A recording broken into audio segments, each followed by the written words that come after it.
सालों पहले एक नगर का राजा अपने राज्य में रात को अपना रूप बदलकर घूमता था। वो रूप बदलने के बाद लोगों से मिलकर अपने यानी राजा के बारे में जानने की कोशिश करता और उनकी समस्याओं को समझता था। एक रात जब वह नगर घूमकर आया तो अचानक जोर से बारिश होने लगी। उसने देर किए बिना एक गरीब के घर का दरवाजा खटखटाया। राजा के दरवाजा खटखटाने के बाद घर से एक व्यक्ति निकला। वह एक गरीब किसान था जो अपनी पत्नी और बच्चों के साथ रहता था। बारिश तेज थी तो किसान ने राजा को अंदर आने के लिए कहा। राजा ने घर में जाने के बाद पूछा, क्या आप मुझे कुछ खिला सकते हैं? मुझे बहुत तेज भूख लगी है। वो गरीब किसान और उसका परिवार 3 दिनों से भूखा था और उसके घर में एक भी दाना अन्न का नहीं था। किसान के मन में हुआ कि भले ही हम भूखे हैं, लेकिन अपने अतिथि को यूं भूखा नहीं रख सकते।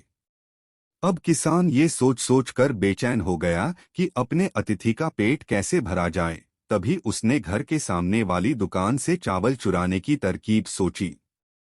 उसने सिर्फ अतिथि के लिए ही 2 मुट्ठी चावल लिया और उसे पकाकर राजा को खिला दिया। तब तक बारिश रुक गई थी और राजा अपने घर चला गया। दूसरे दिन दुकान का मालिक अनाज की चोरी की शिकायत लेकर राजा के पास पहुंचा। राजा ने दुकान के मालिक और उस गरीब किसान को अपनी सभा में प्रस्तुत होने का आदेश दिया।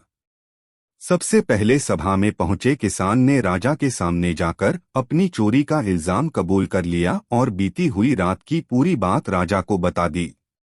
किसान राजा से कहता है कि मैंने चोरी की, लेकिन मेरे परिवार ने उस अनाज का एक निवाला भी नहीं खाया।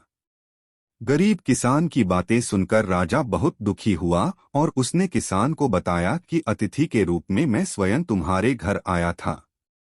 इसके बाद राजा ने सभा में पहुंचे दुकानदार से पूछा कि क्या आपने अपने पड़ोसी को चोरी करते हुए देखा था? दुकानदार ने जवाब दिया कि हाँ, मैंने इसे रात में चोरी करते हुए देखा था।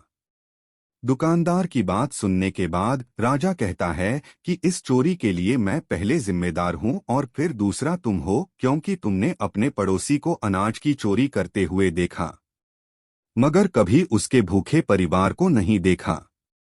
तुम अपने पड़ोसी होने का धर्म बिल्कुल निभा नहीं पाए।